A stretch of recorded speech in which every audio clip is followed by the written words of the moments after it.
ఉంటే రాజకీయంగా ఎదుర్కోండి తప్ప వ్యక్తిగతంగా మాట్లాడితే ఎవరు మాట్లాడినా ఇవాళ మేము కార్యకర్తలకు కూడా చెప్తా ఉన్నాం.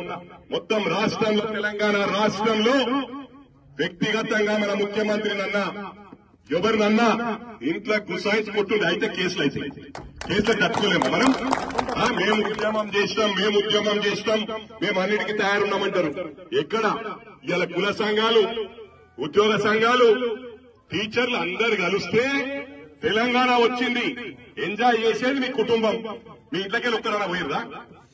అగ్గిపెట్ట దొరకలే అని చెప్పి శ్రీకాంత్ పంపించారు మీది. అది మీ చరిత్ర.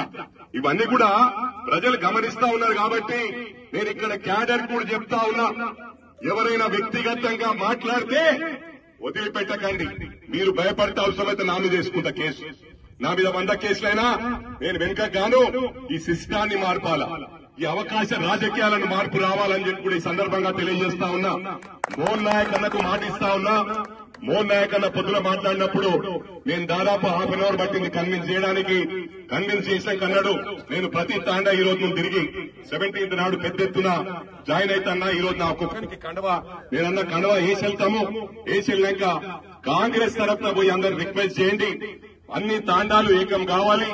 మొత్తం తప్పకుండా నేను అందరినీ కూడా విజ్ఞప్తి చేస్తాను. ఎప్పటి నుంచో ఎన్నికలకు మునుపు ఎంపీ ఎలక్షన్స్ లో కూడా చాలా మంది సర్పంచులు, ఎంపీటీసీలు, జెడ్పీటీసీలు జాయిన్ అవుతా అంటే కొంతమంది ఆ విలేజ్లలో మేమన్నా ఎన్నికల్లో కష్టపడ్డాం, అందుకు వాళ్ళు వస్తే మాకు ఇబ్బంది అవుతుందంటే నేను ఆపిన. ఇవాళ వీళ్ళకు రిక్వెస్ట్ చేసిన, ఎవరైనా వస్తా ఉంటే వాళ్ళ గుర్తింపు వాళ్ళకి ఇస్తాం. మీ గుర్తింపు మీకుంటది. ఈ పార్టీలో ఒకటి నేను విజ్ఞప్తి చేస్తా ఉన్నా, నేను 40 సంవత్సరాల నుంచున్నా, 50 సంవత్సరాల నుంచున్నా కాదు. బుల్లెట్ దిగిందా లేదా లెక్క, అని ఎంత చేశాడో లెక్క. ఇవాళ ఉదాహరణకు నేనే కొత్తగా వచ్చినప్పుడు నా వర్క్ చూసి నాకు గుర్తింపు వచ్చింది. అదేవిధంగా మీరు వర్క్ చేయండి.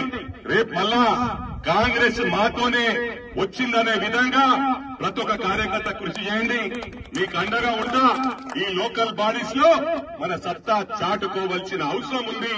17వ తారీఖున పెద్ద ఎత్తున ఓ 2000 మందితో మన డాక్టర్ మోహన్ నాయక్ గారు జాయిన్ అవుతా ఉన్నారు. ఆ రోజు పిసిసి అధ్యక్షులు, అదేవిధంగా ఇన్ఛార్జ్ మంత్రి వివేక్ వెంకటస్వామి గారు ఇద్దరు కూడా రావడం జరుగుతుంది. దాదాపు చాలా మంది సర్పంచులు, ఎంపీటీసీలు, మాజీ ఎంపీటీసీలు, మాజీ సర్పంచులు పెద్ద ఎత్తున ఆ రోజు జాయిన్ కాబోతా ఉన్నారు.